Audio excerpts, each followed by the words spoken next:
Well, James, big game this weekend because you want to get yourself up and running, really. Yeah, it's important for us to get a result. The only good thing is if we do get results Saturday, I think it comes around quickly for Monday. So if we take 6 points over the weekend, that puts us right back where we need to be. We've worked really hard this week in training. Really been put through our paces, worked on what went wrong, what we want to do right. And if it happens Saturday, then we'll come away 3 points.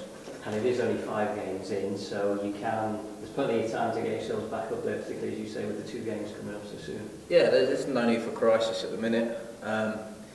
It's taken us a little bit longer, whether it may be a subconscious headache from the Wembley game, I don't know, but we're showing in spells what we can do. It's just about us putting those spells together for a longer period of time and scoring goals, because that's what we're good at. We're good at attacking football, we're good at scoring goals, we're good at keeping clean sheets. So when we start doing that, we should be in a good run.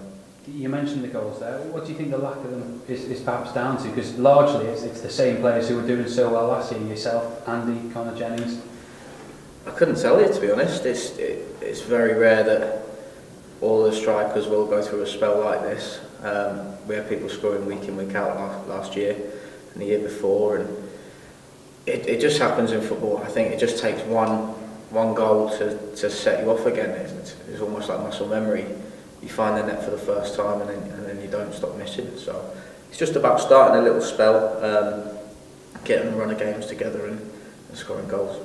Well, we kind of saw that with you last year, didn't you? Because there was a long stretch for you without a goal, and then as soon as you got one, I think it was Chester, there was a run for a couple of months where you kept finding the back of the net. So it must be really frustrating, but you must think it is just around the corner. I think it was Eastleigh. I think the one was where I'd gone about 12 games, and you could see how much it meant to the squad when I scored. I think everyone came over and gave us a massive hug. So the belief's there within the team, sometimes relief, but it's just one of those things. Football's, you hit purple patch as a striker. It's probably the only position where it's that much of a confidence boost when you do get the goal and you feel back to where you were, and it can change your game 100%. So as soon as one of us scores, that'll be that. So looking towards this weekend, how much of a threat do you think the opponents will be to your game of getting the goal? I know the centre half. I played with him at Forest Green. He's been at Newport. He's a good friend of mine. He's quick, he's strong, but touch wood, I've always done okay against him when he was at Eastleigh. So hopefully we can give him the run around if selected. But I just think if the goal comes from anywhere, I'll be happy. I think you take confidence even if you set one up or make a run that allows someone else to score. As long as one of the strikers scores, we'll all be happy. And Boreham Wood, as you said, they've made a decent start to the season. Last few results have been pretty good. Is it too early though to sort of judge who's going to be up there and who won't be this season? I think so, yeah. It's usually 10-15 games where gaps start to appear. You start to know where teams are lying. You look at our first game of the season.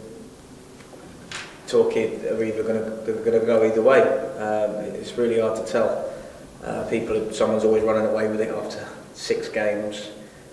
Someone hasn't won a game.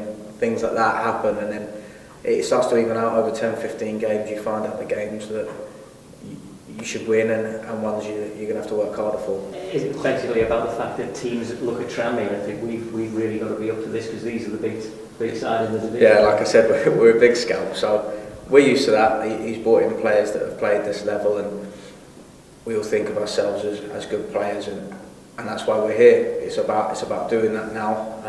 I think for the last 5 games we haven't done well enough for the club, the chairman and the manager. I think we've let ourselves down at times, but it's only a matter of time before we turn the corner and things go right. You mentioned maybe a hangover from Wembley last year, and have you felt any extra pressure in this first few weeks because you were such big favourites to win the league after what happened last year? I don't think there's any added pressure, no. I think that we've done everything right, management side and coaching side. They've got us in the best physical condition that we can be, and we want to be champions.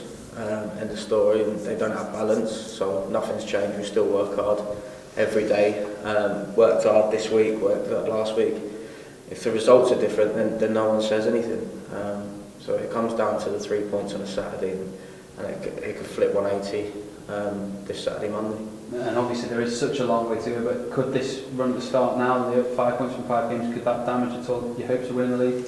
I don't think so, because you'd say the top teams at this level, the so-called favourites, we've still got to play them. So there's points to be taken there. I think Lincoln proved that last year. I think they beat us twice and we lost by 4 or 5 points. So if we're good against the top teams and start to punish the teams at the bottom, then we'll be fine.